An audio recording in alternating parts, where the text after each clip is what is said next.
Elizabeth Weir, a PhD candidate at the Autism Research Centre in Cambridge, said, "Understanding the intersectional identities of autistic individuals who are asexual, bisexual, homosexual, or other sexuality is key." Weir added that healthcare providers need to use language that is affirming and accepting of all sexual orientations and gender identities. This is to help improve the services of sexual health screening for autistic and non-autistic people alike.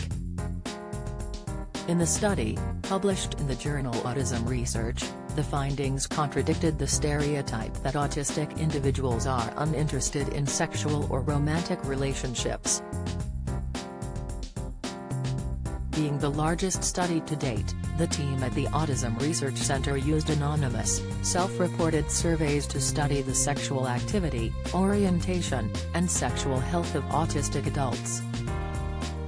Overall, 1,183 autistic and 1,203 non-autistic adolescents and adults, aged 16 to 90 years old, provided information on themselves.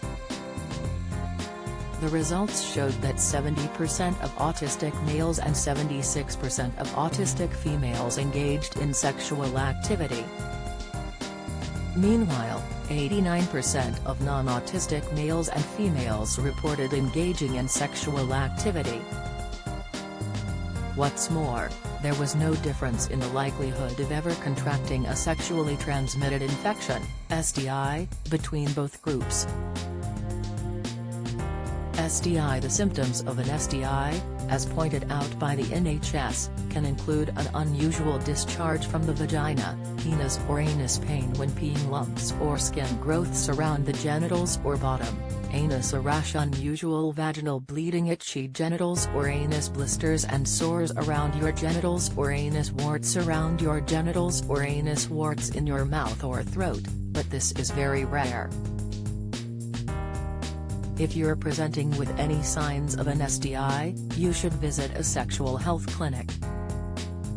Common types of STIs include chlamydia, gonorrhea, trichomoniasis, genital warts, genital herpes, pubic-lice, scabies, syphilis, human papillomavirus, HPV.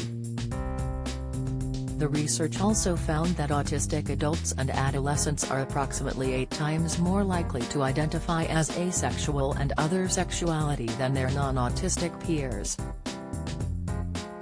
Furthermore, autistic males are 3.5 times more likely to identify as bisexual than non-autistic males. Meanwhile, autistic females are 3 times more likely to identify as homosexual than non-autistic females. When comparing autistic females to autistic males, they were more likely to be more sexually active, more likely to identify as asexual, bisexual, and other sexuality, less likely to identify as heterosexual. Dr. Carrie Allison, the Director of Strategy at the Autism Research Centre, commented on the findings. "We must ensure that autistic individuals are receiving equal access to healthcare." Professor Simon Baron-Cohen, the director of the Autism Research Centre, also added his thoughts. "This new study is an important example of applied health research with policy relevance for health and social care services," he said.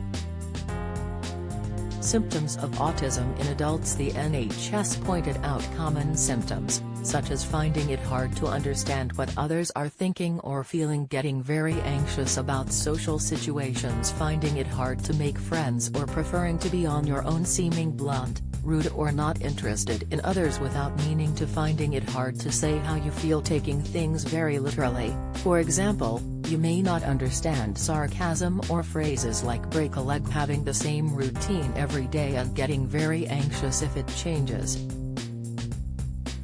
Other signs of autism might include not understanding social rules, such as not talking over people, avoiding eye contact, getting too close to other people, or getting very upset if someone touches or gets too close to you, noticing small details, patterns, smells or sounds that others do not, having a very keen interest in certain subjects or activities, liking to plan things carefully before doing them. Autistic women may be quieter, hide their feelings, and may appear to cope better in social situations, which is why it can harder to spot in women.